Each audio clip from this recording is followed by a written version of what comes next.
She walked into the courtroom with nothing but her words.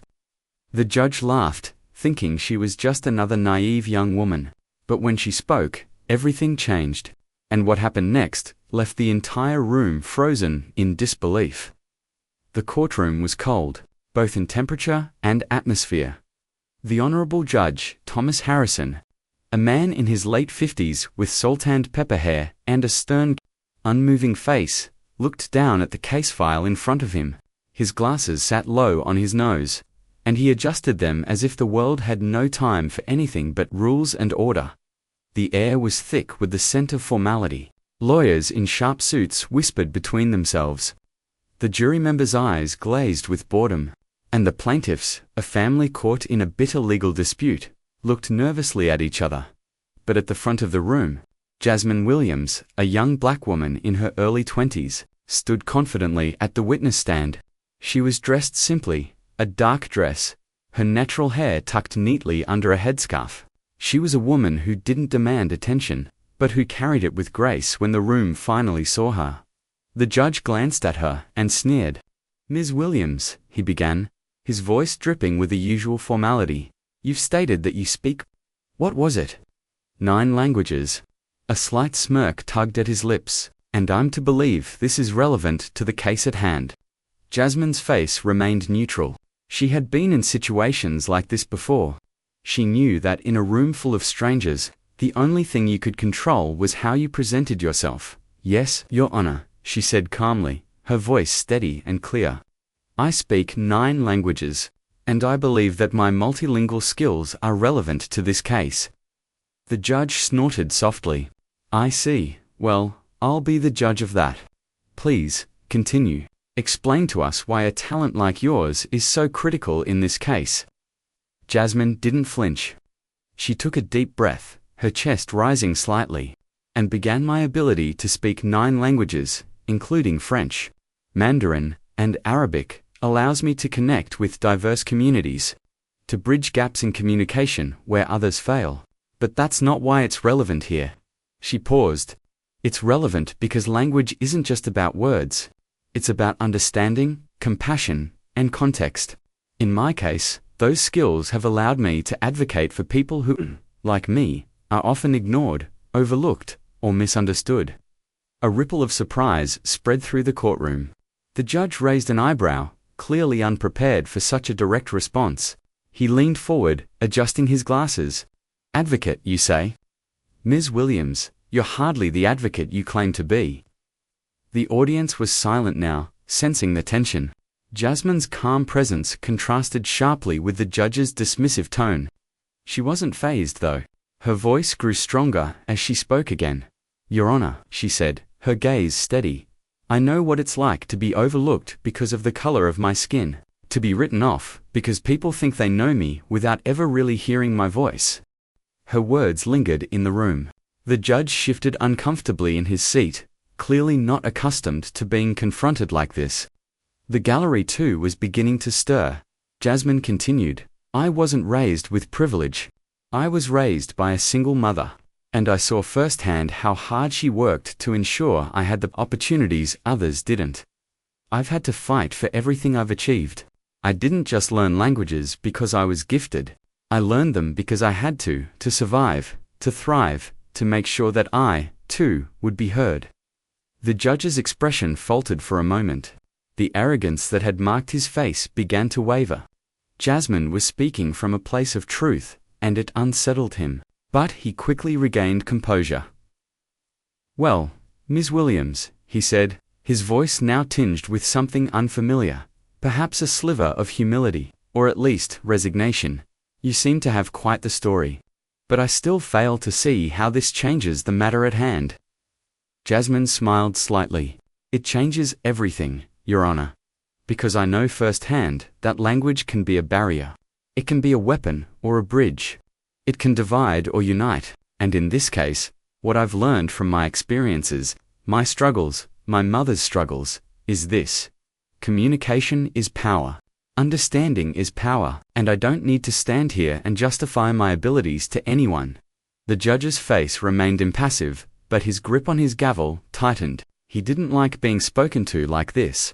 But he was starting to understand. Jasmine wasn't the meek witness he had assumed she was.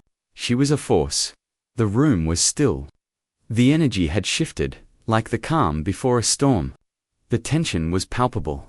The words Jasmine had spoken hung in the air. Unraveling the threads of the judge's cynicism, Jasmine took a deep breath and added softly, "I know I'm not what you expected. I know you didn't think someone like me could speak in your world, but I do, and I do it well." She paused, "Because when you've lived the way I've lived, you don't need anyone's approval. You only need to know your worth." The judge remained silent for a moment, processing. Then, with a small motion, he looked down at the case files before him. He cleared his throat. "All right, Ms. Williams, let's proceed." And for the first time, his tone wasn't mocking. It wasn't dismissive. It was neutral, respectful. Jasmine nodded. "Thank you, Your Honor." As she spoke, the crowd sensed a change. They sensed that Jasmine was no longer just a witness in the courtroom. She was a force of nature, a woman who had been underestimated and humiliated, but who had just shown everyone in the room the true meaning of strength. Her words had broken the silence, shattered expectations, and in doing so, had given her something far greater than language. She had taken back her power. The tension in the courtroom hung thick, suffocating the air. Jasmine stood tall at the witness stand, her eyes calm but unwavering. The room, once filled with the casual noise of legal proceedings, now hummed with the weight of what had just transpired. Judge Harrison sat in silence, his hand resting on his gavel. The smug expression that had once marked his face had dissolved, replaced by an expression of disbelief and uncertainty. His gaze flickered toward his papers, trying to refocus on the case at hand, but his mind kept drifting back to Jasmine Williams, the young black woman who had spoken with the clarity and power that had shaken him. He had expected a meek witness, someone to breeze through their testimony and follow the script he had laid out. He had not expected this. Not a woman with fire in her eyes, a voice filled with conviction, and a background that was unmistakably real. She wasn't just here to speak about the case. She was speaking about herself, about her life, about who she had become. And in doing so, she had disrupted the entire dynamic of the courtroom. "I'm sorry," the judge said, breaking the silence. He cleared his throat. "Let's move forward, Ms. Williams. You claim your ability to speak 9 languages has relevance to this case, but I fail to see how that helps us." Jasmine didn't flinch.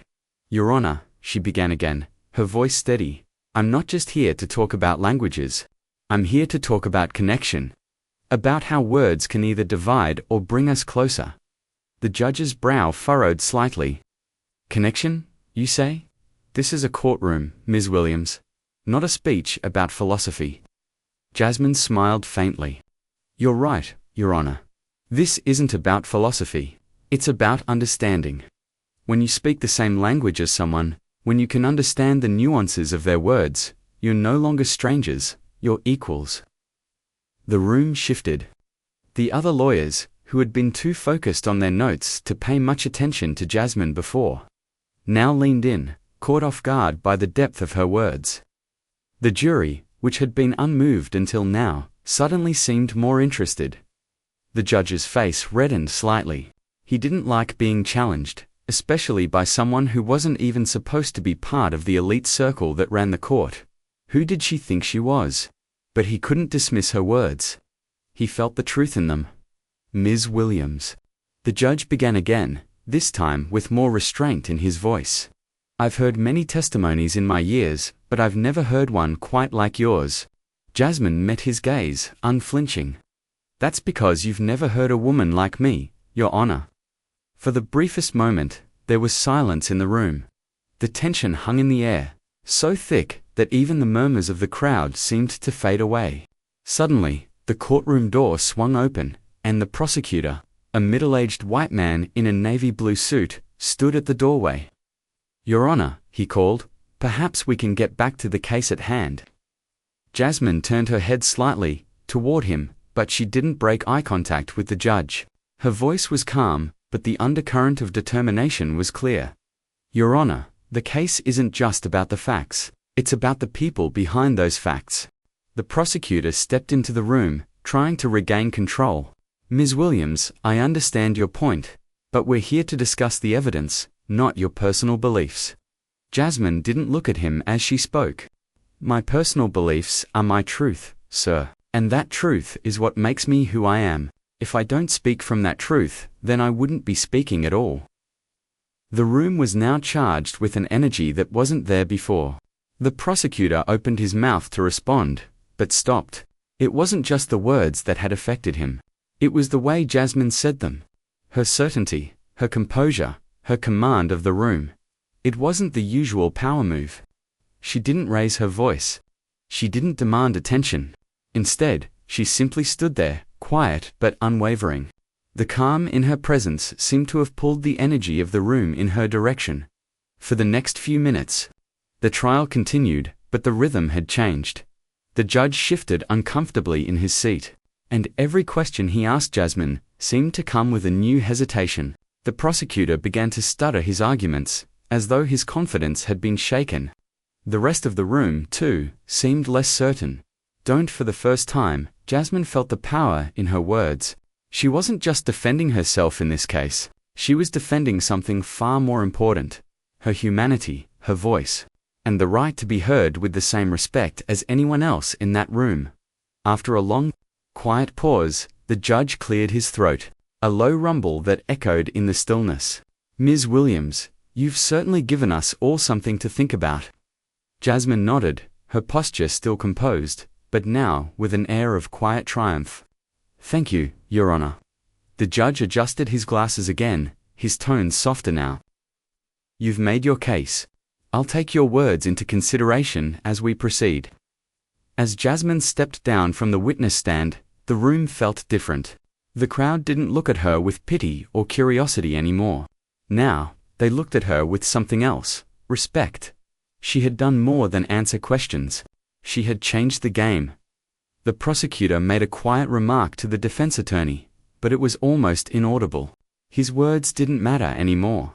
Because Jasmine had done what she came here to do, she had proved that her voice was just as powerful as any man's in that room.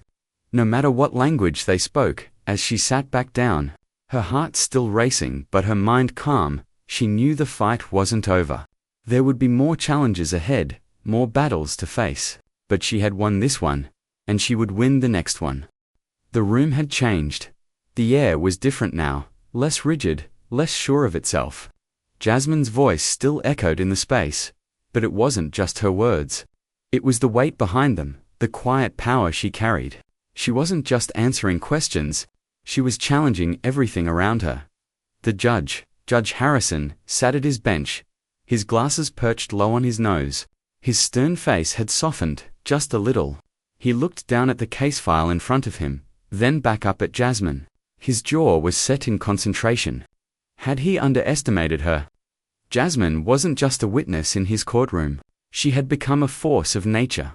Her dignity had slowly unraveled the arrogance of the room, one sentence at a time.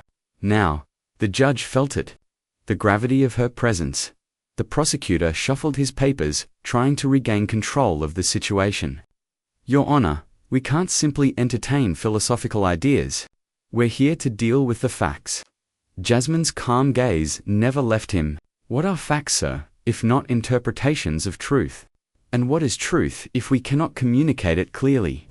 The prosecutor hesitated, unsure of how to respond. The room had become quiet again, a quiet that was less filled with judgment and more filled with thought. People were starting to listen. Jasmine continued. I don't just speak languages because it's impressive. I speak them because they allow me to communicate with people who are often dismissed. I've worked with refugees. I've worked in international organizations. But language is a bridge.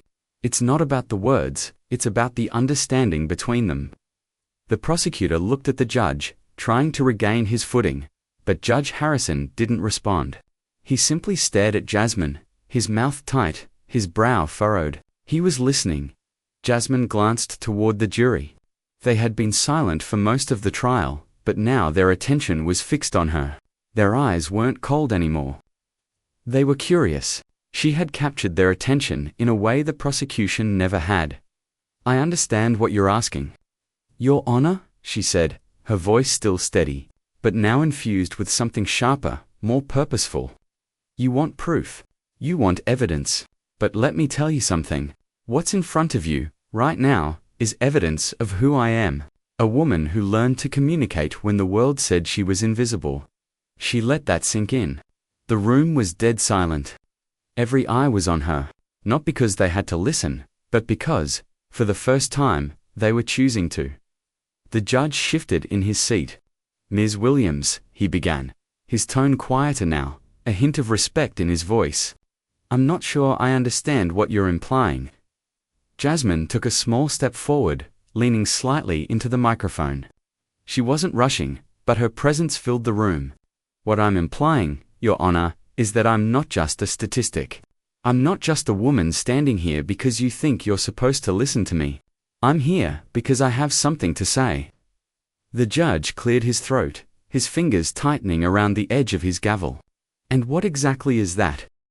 Jasmine met his gaze. "That we are all connected by something much deeper than words. By experience, by struggle, by resilience. I speak 9 languages because each one has taught me to listen to a different part of humanity. It's more than just fluency. It's about understanding." Her eyes flickered briefly to the jury. There was a quiet ripple of movement among them, a shift in perspective. Jasmine could feel it. She wasn't just speaking her truth anymore. She was making them see it. "Your Honor," she continued, her voice softer now, almost gentle. "I speak for those who've been dismissed. I speak for those who've been told their voices don't matter. But they do." She paused. "And so do I." For a long moment, the only sound in the courtroom was the ticking of the clock on the wall. Jasmine let her words settle in the air. The judge didn't speak. He didn't ask another question. He didn't dismiss her. Instead, he simply stared at her, a look that was more human than it had been before. The prosecutor cleared his throat, trying once more to regain control. "Your Honor, this is all very moving, but we're still here to discuss the specifics of this case, not philosophy." Jasmine turned to him, her expression cool, but her eyes alive with quiet intensity. "If you're asking for specifics," she said, "then I'll give you this. The specific truth is that I've spent my life learning how to make myself understood. Not just with words, but with actions. I didn't speak these languages to impress people. I spoke them because I had to, and I'll speak for the people who need me to, even when they can't find their own voice." The prosecutor opened his mouth, but no words came out. For the first time, he was speechless. The judge sat back in his chair, his expression unreadable. He didn't speak for several seconds, then slowly, he nodded. "Ms. Williams," he said, his voice almost reluctant. "I think we all need a moment to reconsider." As Jasmine stepped down from the witness stand, she couldn't help but notice the shift in the room. The once dismissive stares were now replaced with something else. Something recognizable. For the first time in her life, Jasmine felt like her voice had been more than just heard. It had been understood, and that, more than any language, was the true measure of power. She didn't need to gloat. She didn't need to demand. She had spoken her truth, and now, everyone else had to listen. The courtroom had fallen silent. The tension in the air was so thick it felt like even the walls were holding their breath. Jasmine Williams sat back down in her chair, her hands folded quietly in her lap, but her mind was alert. Every inch of her being attuned to the subtle shifts around her. The room seemed to be holding on to every word she'd spoken, as though it was only just beginning to sink in. The judge, Judge Harrison, who had first dismissed her so casually, now sat with his fingers steepled, staring at her in a way that almost felt like awe. The prosecutor, once confident and loud, now shifted uncomfortably on his feet. Unsure of how to proceed, he had underestimated Jasmine, and in doing so, had also underestimated the power of truth and humility. The entire courtroom felt like it had shifted slightly on its axis, and Jasmine was at the center of that shift. For a moment, there was only silence. Then, Judge Harrison cleared his throat. adjusting his glasses as if he needed a moment to regain his composure. He glanced down at the case file in front of him, his eyes flicking between the documents and Jasmine. The weight of what she had said seemed to settle heavily on his shoulders. "Ms. Williams," he began, his voice softer than before, almost reluctant. "You've made your point." Jasmine nodded, but didn't speak. She wasn't looking for validation. She was looking for understanding. Judge Harrison shifted in his seat, the corners of his lips tight. He glanced over at the prosecutor, who looked like he'd just been slapped, and then back to Jasmine. "I have to admit, I didn't expect this. I didn't expect you to speak with such conviction." Jasmine didn't react to his words.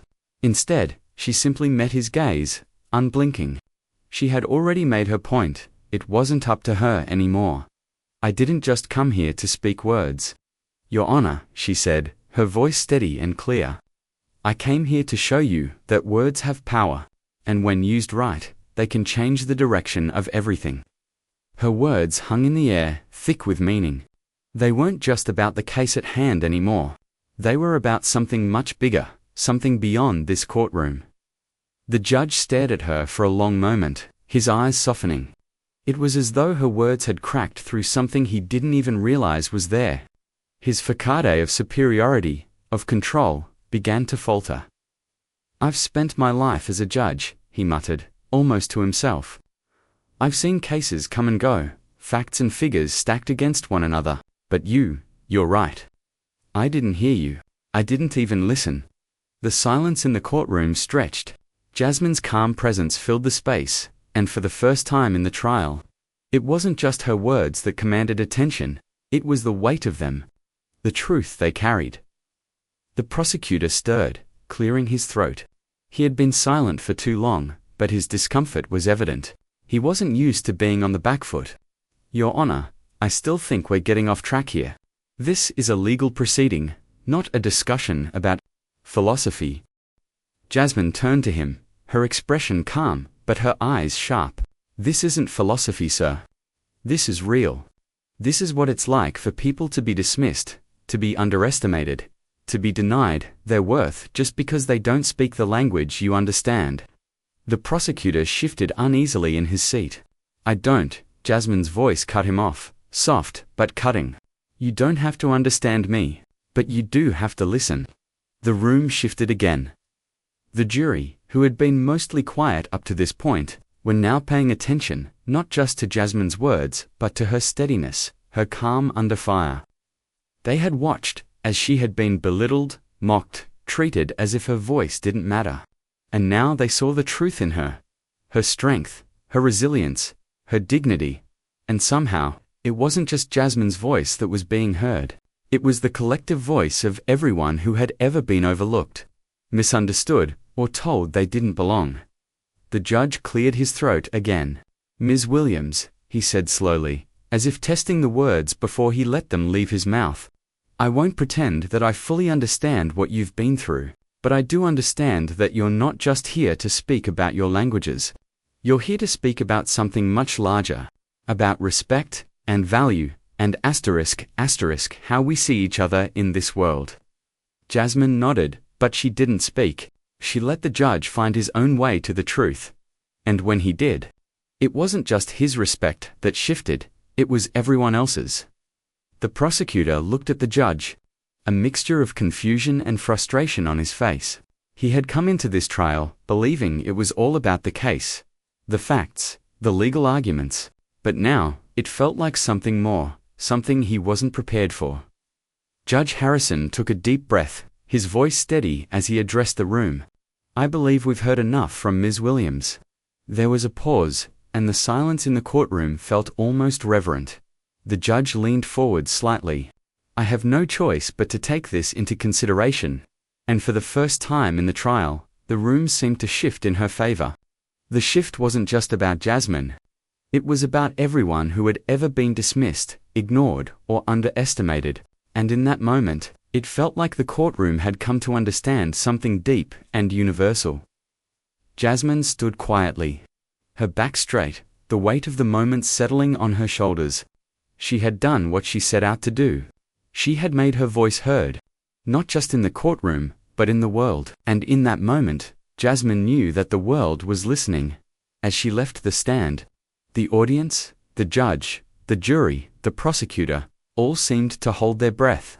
They were no longer looking at her as the woman who had to prove herself. They were looking at her as a woman who had already done it. The room had never been this still. There was an unspoken weight, now, a kind of quiet reflection that settled over the entire courtroom. The air seemed thick with realization, like everyone in the room was slowly processing a truth they hadn't expected. Jasmine had spoken, not just with words, but with the kind of power that made the room pause, reconsider, and listen. Judge Harrison sat behind the bench, his fingers loosely clasped in front of him. His earlier confidence had evaporated, replaced by an unspoken understanding that things had changed. He had been challenged, not just by Jasmine's words, but by the strength of her truth. The prosecutor was the first to speak, but his voice sounded almost strained, as if the entire exchange had caught him off guard. Your Honor, I think we need to move on with the case. We can't let these personal beliefs distract us from the facts at hand. But the judge didn't respond right away. He was still looking at Jasmine, her calm demeanor in stark contrast to the growing tension around them. She wasn't a simple witness anymore. She had become something more, something that demanded recognition. Something real. I don't think we're distracted, Mr. Roberts, Judge Harrison said finally, his voice quiet but firm. I think we're listening. There was a pause in the room. The energy shifted. The tension in the air, which had previously been filled with dismissiveness and arrogance, now felt different. Jasmine didn't say a word. She didn't need to. Her presence alone had done something to the room. It had made them all stop, and for the first time, truly hear what was being said. The prosecutor glanced at the jury, his frustration apparent. They hadn't been moved by the usual tactics. They weren't listening to him anymore. Their eyes were focused on Jasmine. There was a shift, and it wasn't just from the judge. The jury, 12 faces, that had been distant and skeptical at the beginning of the trial, now looked at Jasmine with something new respect. Recognition. Jasmine had done more than give a testimony. She had flipped the script. She had taken the stage, and in the process, made everyone around her reconsider what they believed about her, and what they believed about themselves. Minutes passed in near silence. The court reporter tapped her pen nervously, unsure of what the next move would be. Jasmine sat still, her hands folded in her lap, the slightest smile playing at the corners of her lips. It wasn't smug or gloating. It was the smile of someone who knew they had done what they came here to do. Judge Harrison finally cleared his throat, the sound breaking the tension that had settled over the room. He looked down at the case file in front of him, flipping through the pages like he was stalling for time. He didn't need more time. He needed clarity, and what Jasmine had done was give him just that. Ms. Williams, he said softly, his tone more respectful than it had been at the start. I'll admit that I didn't understand the relevance of your testimony at first. Jasmine's eyes met his without hesitation. I understand, Your Honor. You weren't supposed to. He looked up, surprised by the wisdom in her words. She wasn't angry. She wasn't defensive. She wasn't even trying to win. She was simply speaking the truth. And in that truth, she had disarmed the entire room. I've spent a lot of my career trying to keep things in line, to keep them controlled. Judge Harrison continued, his voice softer now. I thought that rules and structure were all that mattered. Jasmine nodded, her gaze steady. That's what most people think. He sighed, looking out at the room. The crowd of lawyers, jurors, and spectators all stared back, waiting for his next words. I'll admit. Ms. Williams, he said, his voice quieter now. I've been blind to the things that matter. He paused, his eyes falling on her. Your ability to speak 9 languages. It's not just a skill. It's a bridge. There was an audible shift in the room. The jury looked at one another, their expressions changing. The prosecutor, who had been pushing his case relentlessly, now stood frozen, unsure of what to say next. Judge Harrison looked at him, then back at Jasmine. You came into this room with more than just words. You came in with a story, with a truth. And that truth, Ms. Williams, has changed the way I see this case." Jasmine said nothing. She didn't need to. She had said everything she needed to. The power of her truth had already spoken louder than any legal argument ever could. The room fell into another moment of deep silence. And this time, it was different. This wasn't the silence of tension. It was the silence of people finally processing something new, something that challenged the way they had always thought. The prosecutor, now visibly unsure of himself, began to stutter. "Your Honor, I think we need to reconsider the next steps here." Judge Harrison raised a hand, silencing him. "No, Mr. Roberts. I think we need to give Ms. Williams the respect she's earned." The words felt like a judgment, but not just of the case at hand. They were a judgment of the way the world had operated, of the systems in place that kept certain voices silent. Jasmine had broken through that wall with a single, calm sentence.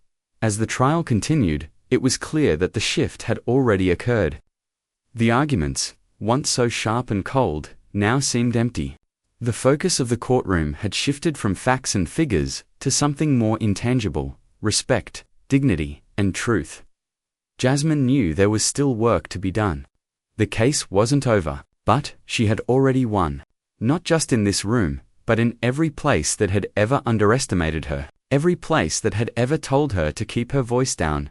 She stood up, her heart still steady, her head high.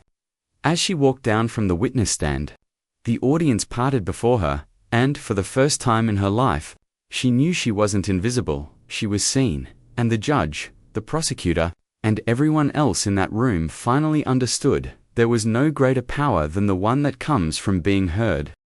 The days following Jasmine Williams' testimony were unlike anything the courtroom had ever seen. The trial had taken a turn, but it wasn't just the case that had shifted. Something deeper had happened, a change in perspective. In the days that followed, Judge Harrison found himself replaying her words over and over again in his mind. It wasn't just her argument about languages, it wasn't even the fact that she had confronted him head-on. It was how she made him feel. How she had shown him, not just told him, that true strength wasn't about how much money you had or the titles you could claim. It was about dignity, self-respect, and the ability to hear others. The prosecutor, once so confident, now stood with his arms crossed, unable to regain his footing. The defense attorney, usually the one steering the case, had remained silent after Jasmine's words hit home. The entire room had fallen into an uncomfortable realization that Jasmine wasn't just another witness, she was the one who had truly shaped the case. Her words weren't just persuasive. They were transformational. The judge couldn't ignore it. He couldn't look away from the truth she had presented. A few days later, in a private meeting with the case's legal team, Judge Harrison addressed the room, his voice quieter than it had been in weeks. "I've thought about this case more than I ever expected to," he began. "I won't lie to you all, Ms. Williams has made an impact that's more than just about the facts." He paused, looking around at the other members of the courtroom. They all waited, some unsure of where this was going. "I don't think anyone in this room can pretend we haven't seen something different," he continued. "I've seen plenty of witnesses come and go, but I've never heard one like her." The room grew still. A week later, the case came to a close, and the judge's final ruling echoed throughout the courthouse. Jasmine had won. But more than that, she had changed the very fabric of the trial. The jury, who had once been indifferent to her, now looked at her with admiration. They had seen her for what she was, a woman who had been underestimated, but who had fought for herself and for others in ways they hadn't imagined. The prosecutor and defense attorney both walked away, their shoulders slumped. They had lost, but it wasn't just about the case. It was about how the courtroom had shifted because of Jasmine's quiet power. The day of the verdict, Jasmine Williams stood in front of the courtroom once more, but this time, it wasn't as a defendant. It wasn't as someone trying to prove themselves. She stood there with the quiet dignity of someone who had already won. The judge cleared his throat, his voice sounding more respectful than ever. I'd like to personally thank Ms. Williams for her testimony. It has changed this courtroom, and it has certainly changed me." There was a long silence as Jasmine held his gaze, her expression calm. "As always, I was wrong," Judge Harrison said, his voice steady. "I apologize for dismissing your strength." The words hung in the air. Jasmine nodded slightly, acknowledging him without needing to say a word. She didn't need to hear it from him. She already knew. Her truth had been spoken, and it had been heard. A week later, Jasmine stood outside the courthouse, the final ruling of the case having been delivered. She had walked out victorious, but that wasn't the victory she was most proud of. The real victory was that, for the first time, she had been seen for who she truly was, not just a woman who could speak 9 languages, but a woman who had earned the right to be heard, no matter the circumstances. As she walked down the steps, a soft breeze tugged at her coat, but Jasmine didn't flinch. She was no longer the person she was when she entered that courtroom. She had been heard. Later that night, Judge Harrison sat at his desk, his gaze fixed on a photograph on the wall. It was a picture of Jasmine, taken from the trial. In it, she was standing tall, her eyes full of resolve, and beneath it, written in bold black letters, was the phrase he had written to himself after the trial: "The strongest voices are often the quietest ones." The next morning, when Jasmine walked into her office, the door held a small package addressed to her. Inside was a certificate, a letter of recognition from the court, not just for her testimony, but for the impact she had made. She read the letter silently. "We would like to formally recognize Ms. Jasmine Williams for her bravery, wisdom, and commitment to justice in the face of adversity. Your words have not only helped this case, but have also created a ripple effect of change within our community. Thank you for your courage." Jasmine set the letter down and smiled softly to herself. Later that afternoon, Jasmine received a call from a non-profit organization that helped women in marginalized communities. They had heard about her story, and they wanted her to be a part of their mentorship program. She accepted without hesitation. She had learned that she didn't need to wait for permission. She didn't need anyone to tell her she was worthy. She already knew who she was as she looked out the window at the city below. A quiet thought crossed her mind. This is just the beginning.